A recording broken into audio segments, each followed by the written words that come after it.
Hello, എല്ലാവർക്കും നമ്മുടെ പുതിയൊരു വീഡിയോയിലോട്ട് സ്വാഗതം. അപ്പോൾ നമ്മൾ ഇന്നൊരു റെസിപ്പി കാണിക്കാൻ പോവുകയാണ്. എന്നിപ്പോൾ ഡെയിലി വ്ളോഗും കാര്യങ്ങളൊക്കെ ഇടുന്നത്, അപ്പോൾ ഒന്നൊരു റെസിപ്പി കാണിക്കാമെന്ന് വിചാരിച്ചു. അപ്പോൾ നമ്മളിന്നൊരു അടിപൊളി ഐറ്റം ഉണ്ടാക്കാൻ പോവുകയാണ് കേട്ടോ. വേറൊന്നല്ല, നമ്മുടെ കുനാഫയാണ്. അപ്പോൾ കുനാഫയുടെ ഡോവ് എനിക്ക് കിട്ടിയിട്ടുണ്ടായിരുന്നേ. ആ ചെറിയ കനം കുറഞ്ഞ സേമിയ ഉണ്ടല്ലോ, അത് ഇന്നാൾ മാർക്കറ്റിൽ പോയപ്പോൾ കണ്ടു. അപ്പോൾ കൈ കൊടുക്കണം തന്നെ വാങ്ങിച്ചു കേട്ടോ. കുനാഫ കുറേ മുന്നേ ഇറങ്ങിയതാണെങ്കിലും ഞാനിപ്പോൾ ഒരിക്കൽ ഉണ്ടാക്കിയിട്ടുണ്ടായിരുന്നു. ഇതിപ്പോൾ രണ്ടാമത്തെ തവണയാണ് കേട്ടോ.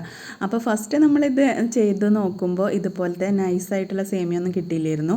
നമ്മൾ പായസം ഉണ്ടാക്കുന്ന നൈസ് സേമിയ ഉണ്ടല്ലോ, അത് വെച്ചിട്ടാണ് ചെയ്തത് കേട്ടോ. പക്ഷേ അത്ര പെർഫെക്റ്റ് ആയില്ല. അപ്പോൾ ഞാൻ അത് അങ്ങനെ ഉപേക്ഷിച്ചു കേട്ടോ.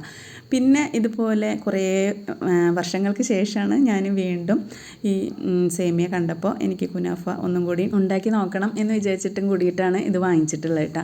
വാങ്ങിച്ചിട്ട് കുറച്ച് ദിവസമായി. പിന്നെ മോളും കൂടെ വന്നിട്ട് ഉണ്ടാക്കാമല്ലോ എന്ന് വിചാരിച്ചിട്ട് ഇത്രയും ദിവസം വെയിറ്റ് ചെയ്തതാണ് കേട്ടോ. അപ്പോൾ അവൾ ഇന്ന് വരുന്നുണ്ട്. അപ്പോൾ പിന്നെ രാത്രിയിൽ തന്നെ ഉണ്ടാക്കാമെന്ന് വിചാരിച്ചിട്ട് നമ്മൾ സേമിയൊക്കെ പൊടിച്ചെടുത്ത് ഇതുപോലെ ഒരു ബൗളിലേക്ക് ഇട്ടിട്ട് മെൽറ്റ് ചെയ്ത ബട്ടറും കൂടെ ഇട്ട് നന്നായിട്ട് അങ്ങ് മിക്സ് ചെയ്ത് വെക്കുക. ഇനി അടുത്തതായിട്ട് കുനാഫയിലേക്ക് വേണ്ട ഒരു ഫില്ലിങ് റെഡിയാക്കി എടുക്കണം. അതിനായിട്ട് ഒരു പാനിലേക്ക് കുറച്ച് പാൽ ഒഴിച്ചു കൊടുക്കാം. പിന്നെ ചെറിയൊരു ബൗളിലേക്ക് 1.5 ടേബിൾ സ്പൂൺ കോൺഫ്ലോർ ചേർത്തിട്ട് കുറച്ച് പാലോ വെള്ളമോ ചേർത്തിട്ട് മിക്സ് ചെയ്ത് വെക്കുക. അത് നമ്മുടെ പാലിലേക്ക് ഒഴിച്ചിട്ട് ഫ്ലെയിം ഓണാക്കുക. എന്നിട്ട് മീഡിയം ഫ്ലെയിമിൽ ഇട്ടിട്ട് ഒന്ന് കുറുക്കിയെടുക്കണം. കൈ വിടാതെ ഇളക്കിക്കൊണ്ടിരിക്കണം കേട്ടോ. കാരണം കോൺഫ്ലോർ ആണല്ലോ അതിൽ ചേർത്തിട്ടുള്ളത്. അപ്പോൾ പെട്ടെന്ന് അങ്ങ് കട്ട പിടിക്കും. പാലിൻ്റെ മിക്സ് ഒന്ന് കുറുകി വന്നു കഴിഞ്ഞാൽ ഇനി ഇതിലേക്ക് ചേർക്കാനുള്ളത് ക്രീം ചീസാണ്. ഇത് ഞാൻ വീട്ടിലുണ്ടാക്കിയ ക്രീം ചീസാണ് കേട്ടോ. അതുകൂടെ ചേർത്ത് കൊടുത്തിട്ട് നന്നായിട്ട് അങ്ങ് കുറുക്കി തണുക്കാനായിട്ട് മാറ്റി വയ്ക്കാം.